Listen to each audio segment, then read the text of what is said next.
En grandissant, nous n'étions pas riches, mais nous étions heureux. Je suis Tiffany, l'aînée des 3 sœurs de notre famille. Ma sœur Marcy est venue après moi, et puis il y a eu Lana, le bébé de la famille. Mon père travaillait comme chauffeur de camionnette et ma mère restait à la maison pour s'occuper de nous. Les temps étaient durs, mais nous nous débrouillions. Puis vint ce jour terrible, quand j'avais 10 ans. Je me souviens encore de tous les détails, des policiers à notre porte, du visage de ma mère qui s'effondrait lorsqu'il lui parlait de l'accident. La camionnette de papa s'était écrasée, et comme ça, il n'était plus là. Notre monde entier a changé en un instant. Il faut que je trouve un travail, a dit maman à travers ses larmes cette nuit-là, alors qu'elle pensait que nous étions endormis. Je suis restée dans le couloir à l'écouter sangloter. Et la semaine suivante, elle a commencé à travailler comme vendeuse dans la quincaillerie locale. Ce n'était pas grand-chose, mais c'était tout ce qu'elle avait pu trouver en si peu de temps. À partir de ce jour, j'ai dû prendre les choses en main. Être l'aîné signifiait assumer des responsabilités que je n'aurais jamais pensé avoir à l'âge de 10 ans. Pendant que maman travaillait de longues heures au magasin, j'ai appris à préparer des repas simples, à aider mes sœurs à faire leurs devoirs et à tenir la maison. Mais les factures s'accumulaient. Lorsque j'ai eu 16 ans, il était clair que nous avions besoin de plus de revenus. J'ai trouvé un emploi à temps partiel dans un café local, après l'école et le week-end. Le salaire n'était pas très élevé, mais chaque dollar comptait. C'est au cours d'un de nos rares dîners en famille que maman nous a annoncé la nouvelle de l'université. Elle nous a toutes regardées, le visage fatigué et usé. Les filles. Je dois être honnête avec vous. Je ne pourrai pas payer vos frais d'inscription à l'université. Vous devrez vous débrouiller toute seule. Cette annonce nous a frappés de plein fouet, mais elle a aussi allumé un feu en moi. J'ai commencé à étudier comme si ma vie en dépendait, car d'une certaine manière, c'était le cas. Chaque fois que j'avais un moment de libre entre mon travail et les tâches ménagères, j'avais le nez dans un livre. Mes notes devaient être parfaites, il n'y avait pas d'autre choix. Le travail acharné a porté ses fruits lorsque j'ai reçu la lettre, une bourse complète pour l'université. J'ai pleuré en la lisant, et pour une fois, c'était des larmes de joie. Maman m'a serré si fort dans ses bras que j'avais du mal à respirer. Les choses se sont passées différemment pour mes sœurs. Marcy, déterminée comme elle l'est, a contracté des prêts étudiants.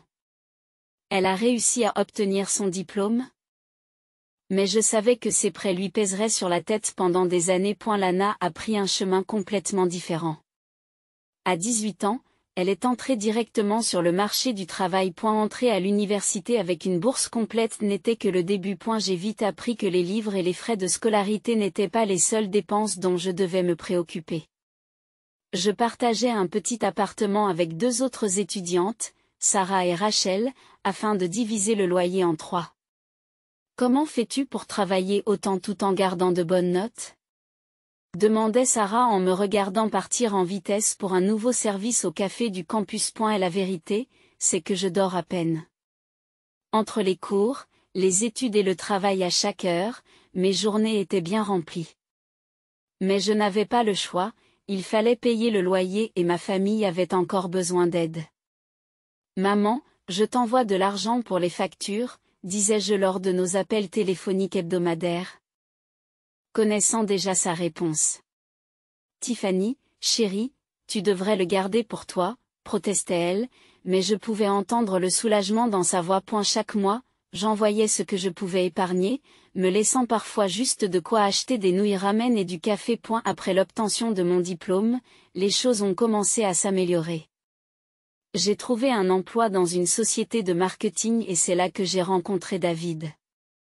Au début, il était le type qui semblait toujours prendre un café en même temps que moi dans la salle de repos. Même avec un bon travail et une relation grandissante avec David, je n'ai jamais cessé d'aider ma famille. Chaque fois que mes sœurs m'appelaient pour des problèmes d'argent, je leur envoyais ce que je pouvais, généralement 200 ou 300 $. Marcy avait besoin d'aide pour réparer sa voiture, Lana avait des factures médicales inattendues et la maison de maman semblait toujours avoir besoin d'être réparée. Tu es un ange, Tiff, disait Marcy. Je te rembourserai dès que je le pourrai. Nous savions toutes les deux que cela n'arriverait jamais, mais cela ne me dérangeait pas. J'étais enfin en mesure d'aider, et cela me faisait du bien. Lorsque David m'a demandé en mariage le jour de mon 25e anniversaire, tout semblait parfait. Nous avons organisé un petit mariage, rien d'extraordinaire, mais c'était exactement ce que nous voulions. C'est à ce moment-là que le vrai miracle s'est produit. Un jour, David m'a appelé, « Chérie, il faut que tu vois cet appartement. Le propriétaire a besoin de vendre immédiatement, et mes parents ont proposé de l'aider à payer la compte. » Cela semblait trop beau pour être vrai, un appartement de 2 chambres en ville à un prix incroyablement bas. Le propriétaire déménageait à l'étranger et devait vendre rapidement. Avec l'aide des parents de David, nous avons réussi à l'acheter. J'étais très excitée à l'idée de partager la nouvelle avec ma famille. Je pensais qu'il serait heureux pour nous, mais je me trompais complètement. Marcy s'est exclamée lors de notre prochain dîner en famille, en poussant son assiette. Il y a des gens à qui tout est donné. Oui, renchérit Lana. Nous sommes toujours coincés dans une location et nous avons travaillé aussi dur. Ce qui m'a fait le plus mal, c'est la réaction de ma mère. Au lieu de me défendre, elle a acquiescé. Les filles n'ont pas tort, Tiffany. Elles auraient bien besoin d'un logement à elles aussi. Je suis restée assise, stupéfaite et silencieuse. Toutes ces années passées à les aider, à leur envoyer de l'argent, à les soutenir du mieux que je pouvais, j'avais l'impression que tout cela n'avait aucune importance. Ils ne voyaient pas les bourses pour lesquelles j'avais travaillé, les longues heures que j'avais passées, les sacrifices que j'avais faits. Ils ne voyaient que ce qu'ils n'avaient pas. Certaines habitudes ont la vie dure. Depuis l'université, j'avais cette petite tradition d'acheter des billets de loterie avant les vacances. Cela a commencé pendant ma première année, lorsque j'étais particulièrement fauchée et que je rêvais de pouvoir acheter de vrais cadeaux de Noël à ma famille au lieu des cadeaux faits à la main que je leur offrais. Ce Noël n'était pas différent. En rentrant du travail, je me suis arrêtée à mon magasin habituel, j'ai acheté mon billet et je l'ai glissé dans mon sac à main, comme je l'avais fait un nombre incalculable de fois auparavant. Je n'ai vérifié les numéros que 3 jours après le tirage. J'étais assise à la table de notre cuisine, en train de siroter un café et de parcourir distraitement le site web de la loterie sur mon téléphone. Puis j'ai vu les numéros. Je les ai vérifiés à nouveau. Et encore. Ma main s'est mise à trembler si fort que j'ai failli renverser mon café.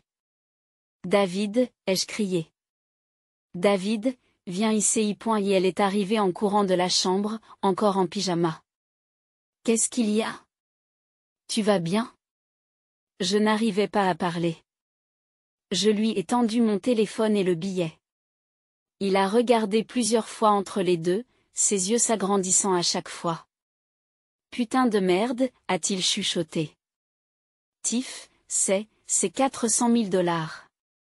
Nous sommes restés assis dans un silence stupéfait pendant ce qui nous a semblé être des heures. Finalement, David a repris la parole. « Nous devrions fêter ça. Devrions-nous appeler ta famille? Ta mère serait, non, le mot est sorti plus fort que je ne l'avais prévu. J'ai senti les larmes monter à mes yeux. Nous ne pouvons pas leur dire. S'ils le découvrent, ils voudront tout. Ils m'en veulent déjà d'avoir un appartement. Tu imagines ce qu'ils diraient à ce sujet? Un sentiment de culpabilité m'envahit en pensant à Marcy qui doit encore rembourser ses prêts étudiants. Peut-être devrais-je l'aider? Mais je me suis souvenu de ses commentaires amers sur notre appartement et du fait que maman avait pris sa défense. Non, si je leur donnais quelque chose, ce ne serait jamais assez. Ils en redemanderaient jusqu'à ce qu'il ne reste plus rien. « Qu'est-ce que tu veux en faire ?» demanda David avec douceur, me tirant de mes pensées. Je me suis essuyé les yeux et j'ai pris une grande inspiration. Je veux acheter une maison. Une vraie maison en dehors de la ville. Quelque chose avec un jardin où nos enfants pourront jouer un jour. Mais tu dois me promettre quelque chose, dis-je en lui serrant la main. Tu ne dois parler à personne de l'argent. Ni à tes parents, ni à tes amis, et surtout pas à ma famille. S'ils le découvrent, ils ne le feront pas, m'a-t-il assuré. Ce n'est pas moi qui le leur dirai. Mais qu'est-ce qu'on va leur dire à propos de la maison? Nous trouverons une solution. Une hypothèque, l'aide de tes parents, tout sauf la vérité. Je sais que ça a l'air terrible, de leur cacher ce secret, mais je plaisante. Je me suis interrompu, incapable de terminer. Il n'y avait pas d'autre solution, il fallait que je parle de la maison à ma famille. Le fait de vivre dans la même ville signifiait qu'ils finiraient par la prendre, et je voulais contrôler la façon dont ils recevraient la nouvelle. J'ai donc invité tout le monde à dîner un soir, en m'inquiétant de leur réaction. Nous avons acheté une maison, ai-je annoncé après le dessert, en essayant de paraître décontracté. C'est un bel endroit à la campagne, à environ 30 minutes d'ici. Le silence qui a suivi était assourdissant. Maman a été la première à prendre la parole. Comment diable as-tu pu te payer une maison? Je m'en suis tenue à l'histoire que David et moi avions préparée. Nous avons obtenu un prêt hypothécaire et les parents de David nous ont aidés à verser la compte. Le marché était bon et nous avons fait une bonne affaire. Ça doit être bien d'avoir des beaux-parents qui ont de l'argent, a marmonné Marcy, mais j'ai fait semblant de ne pas l'entendre. En fait, j'ai continué en forçant un sourire. Je voulais vous dire à tous que vous pouvez l'utiliser quand vous voulez, au moins jusqu'à ce que nous déménagions définitivement. C'est un endroit idéal pour s'évader le week-end. Cela a immédiatement changé leur fusil d'épaule. Soudain, tout le monde voulait des détails sur la maison, la propriété, le nombre de chambres. Lana planifiait déjà un week-end avec son petit ami. Et elle s'en est suivi un défilé de membres de la famille qui ont fait le tour de notre maison de campagne. Chaque week-end, quelqu'un voulait l'utiliser. Lana et son ami sont devenus des visiteurs réguliers. Puis Lana s'est fiancée, et elle a eu une autre demande. Tiff, m'a-t-elle dit un jour, serait-il possible de passer notre lune de miel à la maison? Nous essayons d'économiser de l'argent et ce serait parfait. Comment pouvaient-ils passer une semaine dans cette maison après leur petit mariage? J'étais heureuse de les voir profiter de la maison, même s'ils ne savaient pas comment nous l'avions obtenue. Le problème a commencé progressivement. D'abord, il y a eu le désordre qu'ils laissaient derrière eux, rien de bien grave, juste de la vaisselle dans l'évier ou des serviettes mouillées sur le sol de la salle de bain. Ensuite, il y a eu les demandes constantes pour les clés, parfois avec un préavis très court. On peut avoir les clés pour ce soir? Les parents de Marc sont en ville, envoyait Marcy par SMS. S'attendant à une réponse immédiate. Je disais toujours oui. C'était plus facile que de faire face à la culpabilité qui suivrait si je refusais. David a commencé à s'agacer, mais je lui ai assuré que c'était temporaire. Une fois que nous aurions déménagé de manière impermanente, les choses changeraient. C'est alors qu'est arrivé le mercredi qui m'a montré le côté désagréable de ma famille. J'ai décidé de me rendre à la maison pour faire un peu de ménage et vérifier les choses. En arrivant dans l'allée, j'ai remarqué une voiture que je reconnaissais, la berline bleue de Marcy. C'était étrange. Elle n'avait pas demandé les clés cette semaine. J'ai marché jusqu'à la porte d'entrée et j'ai utilisé ma clé pour l'ouvrir. Le son de la télévision provenait du salon, ainsi que le rire de Marcy et la voix de son mari. Ils ont tous les deux levé les yeux, surpris de me voir là. Oh, et Tiff, dit Marcy en essayant de paraître décontractée. Nous avions juste besoin de nous échapper pour une journée. Comment es-tu entrée? J'ai demandé, bien que j'ai déjà le sentiment de connaître la réponse. Marcy a haussé les épaules, comme si ce n'était pas grave. J'ai fait faire des copies des clés il y a quelque temps. C'était plus simple que de t'embêter à chaque fois qu'on voulait venir ici. J'ai eu l'impression de recevoir un coup de poing dans le ventre. Tu as fait des copies de mes clés sans me demander mon avis? J'ai besoin de ces copies. Tout de suite. Très bien, a-t-elle soufflé en fouillant dans son sac à main. Voilà. Mais je ne vois pas pourquoi tu es si tendu à ce sujet. Ce n'est pas comme si nous avions endommagé quoi que ce soit. Je lui ai pris les clés, en essayant de garder la main ferme. Il ne s'agissait pas de dégâts. Il s'agissait de confiance, de limite, de respect. Mais en regardant l'expression défensive de ma sœur, je savais qu'elle ne comprendrait pas cela. Une année s'est écoulée et j'ai appris une nouvelle que j'avais hâte de partager. J'étais enceinte. David et moi avons décidé de l'annoncer à tout le monde lors de notre dîner familial mensuel. J'imaginais des visages heureux, des embrassades, peut-être même quelques larmes de joie. Je n'aurais pas pu me tromper davantage. J'ai dit, tout le monde, en me levant après le plat principal, en tenant la main de David pour me soutenir. Nous avons une grande nouvelle à vous annoncer. Nous allons avoir un bébé. Il y a eu un moment de silence, puis maman a souri faiblement. C'est merveilleux, mon chéri. Mais avant que quelqu'un puisse dire quoi que ce soit d'autre, Lana est intervenue. Attends, ça veut dire que tu t'installes définitivement dans la maison? Oui, dis-je, mon sourire s'effaçant légèrement. Nous pensons que ce serait mieux pour le bébé de grandir là-bas. Avec tout cet air frais et cet espace. Mais où sommes-nous censés aller pour les week-ends maintenant? Interrompt Lana. Cette maison est notre lieu d'évasion. Je regarde ma sœur avec incrédulité. Avait-elle seulement entendu ce que j'avais dit? J'allais avoir un bébé, sa nièce ou son neveu, et tout ce qui l'intéressait, c'était de perdre sa maison de vacances gratuite. Le reste du dîner s'est déroulé dans une atmosphère tendue. Personne n'a posé de questions sur le bébé, sur la date de l'accouchement ou sur mon état d'esprit. Au lieu de cela, on parlait à voix basse de la maison, des arrangements qui allaient devoir être modifiés. Nous avons emménagé dans la maison quelques semaines plus tard. Ma sœur nous rendait toujours visite, mais les choses étaient différentes. J'ai raccourci les visites, en précisant qu'ils ne pouvaient plus passer la nuit chez nous. C'était désormais notre maison. Pas leur lieu de vacances. Puis vint la nuit qui changea tout. Marcy et son mari étaient venus dîner. David et moi avions préparé un bon repas sur la terrasse arrière, et après le dîner, les hommes partageaient une bouteille de cognac pendant que Marcy et moi faisions la vaisselle. J'étais dans la cuisine quand j'ai entendu la voix de David, détaché du cognac, prononcer des mots qui m'ont glacé le sang. Tu sais, on a vraiment eu de la chance avec ce gain à la loterie. $4 cents,000. Tu y crois? Le bruit de verre brisé m'a fait courir vers le patio. Marcy se tenait là, un verre de vin brisé à ses pieds, et me fixait d'un regard que je n'avais jamais vu auparavant. Gagné à la loterie, dit-elle, la voix tremblante. Tu as gagné à la loterie. Le visage de David est devenu pâle lorsqu'il a réalisé ce qu'il avait fait.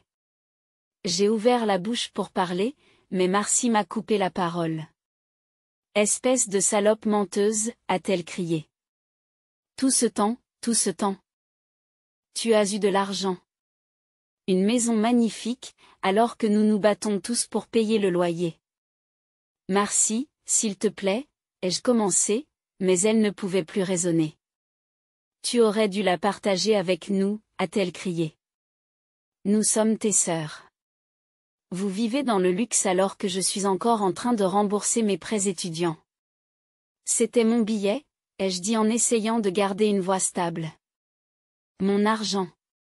Ton argent, dit-elle en riant amèrement. Tu sais ce que tu devrais faire? Vendre cet appartement en ville et partager l'argent entre moi et Lana. C'est le moins que tu puisses faire après nous avoir menti si longtemps. Je ne vends rien, ai-je dit fermement. Je suis désolée que tu sois contrarié. Mais cet argent m'appartenait et je pouvais le dépenser comme je l'entendais. La rage s'est emparée du visage de Marcy. Nous verrons cela. Je vous poursuivrai en justice et vous devrez nous rendre ce que nous méritons. Tu crois que tu peux garder tout ça pour toi? Nous verrons ce qu'un juge aura à dire à ce sujet. Elle saisit son sac à main et se dirigea en trombe vers la porte, son mari la suivant, l'air mal à l'aise. Arrivée sur le seuil de la porte, elle s'est retournée vers moi. Tu vas le regretter, a-t-elle craché. Tu vas regretter d'avoir été aussi égoïste. Je pensais que les choses ne pouvaient pas empirer après que Marcy soit partie en claquant la porte ce soir-là. J'avais tort. Le lendemain matin, mon téléphone a commencé à sonner à 7 heures. C'était maman. Comment as-tu pu nous faire ça, a-t-elle demandé, la voix tremblante de colère. Marcy m'a tout raconté. Ta propre famille? Tiffany. Nous avons lutté toutes ces années pendant que tu t'asseyais sur une fortune. Maman, je t'en prie, écoute, ai-je tenté d'expliquer, mais elle m'a coupé dans mon élan. Non, toi, écoute. Après tout ce que j'ai fait pour toi, tout ce que j'ai sacrifié? Tu nous es redevable. Les appels n'ont pas cessé. Si je ne répondais pas, ils laissaient des messages vocaux. Lorsque j'ai bloqué leur numéro, ils ont commencé à m'envoyer des courriels. Les messages textuels inondaient mon téléphone jour et nuit. J'ai essayé de rester calme, en me rappelant que le stress n'était pas bon pour le bébé. Mais il était impossible d'ignorer le flot constant de culpabilité et de menaces. Partagez l'argent, ou nous vous verrons au tribunal, a menacé Marcy dans un autre message. Je pensais qu'il bluffait à propos du procès. Puis les papiers sont arrivés. Madame Tiffany Wells est informée par la présente d'une action civile intentée contre elle. David Reid a laissé son visage s'assombrir à chaque mot. Il s'agissait d'un recours collectif. Ma mère me réclamait 300 000 $, ce qu'elle prétendait avoir coûté pour m'élever pendant 18 ans. Son avocat avait tout détaillé, la nourriture, les vêtements, les fournitures scolaires, les soins médicaux, et même le coût de la chambre dans laquelle j'avais dormi. Ils avaient tout calculé jusqu'au dernier dollar. Nous demandons une compensation pour l'éducation et l'entretien des défendeurs de la naissance à l'âge de 18 ans, indiquait froidement le document. Mes deux sœurs s'étaient jointes à l'action en justice, étayant les affirmations de maman par leurs propres déclarations. Elles ont témoigné de l'ampleur des sacrifices consentis par maman, de la façon dont elles s'étaient privées pour subvenir à nos besoins. Ces mêmes sacrifices, dont elles avaient oublié que j'avais contribué à les alléger en envoyant de l'argent à la maison pendant toutes ces années. Le stress a commencé à se faire sentir. Je n'arrivais plus à dormir. Je n'arrivais pas à manger. Un matin, je me suis réveillée avec de fortes crampes. La douleur ne ressemblait à rien de ce que j'avais ressenti auparavant. Quelque chose ne va pas, ai-je dit à David. Le bébé. Les heures qui ont suivi ont été une succession de salles d'urgence et de médecins inquiets. Le diagnostic était clair, le stress avait mis ma grossesse en danger. J'ai été admise immédiatement. Si vous ne réduisez pas considérablement votre niveau de stress, vous risquez de perdre le bébé, m'a dit gravement le médecin. J'ai passé les 2 semaines suivantes à l'hôpital, alité. Les murs blancs de ma chambre d'hôpital sont devenus mon sanctuaire, loin du chaos créé par ma famille. Un jour, David m'a apporté mon téléphone et je l'ai obligé à le reprendre. Le simple fait de voir les notifications faisait monter ma tension artérielle. Et la bataille juridique a duré des mois. David et moi avons vu nos économies s'envoler, 5 000 $ dépensés en frais d'avocat, et l'affaire se poursuivait. J'étais épuisé par les dépositions, écoutant ma mère détailler toutes les dépenses qu'elle avait engagées pour moi. Mes sœurs ont témoigné de ces sacrifices, me dépeignant comme une fille ingrate qui était devenue riche et avait abandonné sa famille. Elles ont commodément oublié tout l'argent que j'avais envoyé à la maison au fil des ans, toutes les factures que j'avais aidé à payer. Enfin, après ce qui a semblé être des audiences interminables, le juge a rendu sa décision. Le tribunal se prononce en faveur de l'accusé, a-t-il annoncé. Les parents n'ont pas le droit d'exiger une compensation pour l'accomplissement de leurs devoirs parentaux. De plus, les gains de loterie sont la propriété exclusive du détenteur du billet. L'affaire est classée, mais gagner la bataille judiciaire n'a pas mis fin à la guerre. Mes sœurs se sont emparées des médias sociaux, déterminées à détruire ma réputation si elles ne parvenaient pas à obtenir mon argent. Méfiez-vous des membres de votre famille qui prétendent se soucier de vous, mais qui ne se soucient que d'eux-mêmes, a posté Marcy, en prenant soin de mentionner des amis communs. Lana a été encore plus directe, certaines personnes oublient d'où elles viennent une fois qu'elles ont de l'argent. Ils ont tourné le dos à la famille qui les a élevés. Le karma viendra pour les égoïstes. Leurs messages ont été partagés dans les cercles de notre famille élargie. Des cousins à qui je n'avais pas parlé depuis des années se sont mis à commenter, à prendre parti. D'anciens amis du lycée m'ont contacté pour me demander ce qui se passait. L'histoire s'est répandue dans notre petite communauté comme une traînée de poudre. J'étais assise dans notre salon, en train de parcourir un énième message haineux, lorsque David est entré. Il a regardé mon visage et m'a pris le téléphone des mains. Il m'a dit fermement, « Ça suffit. Il faut que ça s'arrête. Nous devons déménager, loin d'ici. Dans un autre état. Un endroit où ils ne peuvent pas nous atteindre. » Il s'est assis à côté de moi. J'ai déjà vérifié auprès de mon entreprise. Je peux être transféré dans n'importe quelle branche. Et tu travailles à distance de toute façon. Mais la maison, l'appartement, protestai-je faiblement. Nous les vendrons, tous les deux. Nous prendrons un nouveau départ ailleurs. Il a pris mes mains dans les siennes. Pensée Y, plus de drame, plus de stress. Juste nous et le bébé. Il avait raison. Dès que mon médecin m'a autorisé à voyager, nous avons mis les 2 propriétés sur le marché. La maison s'est vendue rapidement, il s'avère que beaucoup de gens rêvent de vivre à la campagne. L'appartement a pris un peu plus de temps, mais nous avons fini par trouver un acheteur. Nous avons mis nos vies dans des cartons, en triant soigneusement ce qu'il fallait garder et ce qu'il fallait laisser derrière nous. Chaque objet que nous avons emballé nous a semblé être un pas de plus vers la liberté. Nous n'avons parlé à personne de notre destination. Ni à mes sœurs, ni à ma mère, ni même à nos amis au début. Nous avons engagé des déménageurs qui ne connaîtraient notre adresse finale que le jour de la livraison. C'était extrême, mais après tout ce qui s'était passé, nous ne pouvions pas risquer que ma famille nous suive. Nous étions installés dans notre nouvelle maison depuis environ un mois lorsque ma tante nous a appelés. Voir son nom sur l'écran de mon téléphone n'a pas déclenché l'anxiété à laquelle je m'étais habituée. Et Sarah a toujours été différente du reste de la famille. Sarah avait toujours été différente du reste de la famille. Comment tu t'installes? Nous avons discuté pendant quelques minutes de la nouvelle maison et du bébé avant que son ton ne devienne sérieux. Je dois te dire quelque chose, dit-elle. Marcy est passée hier.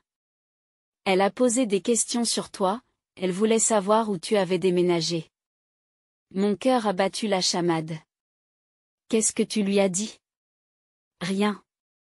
Je lui ai dit que je ne savais pas, ce qui est vrai, tu ne m'as même pas donné ton adresse exacte.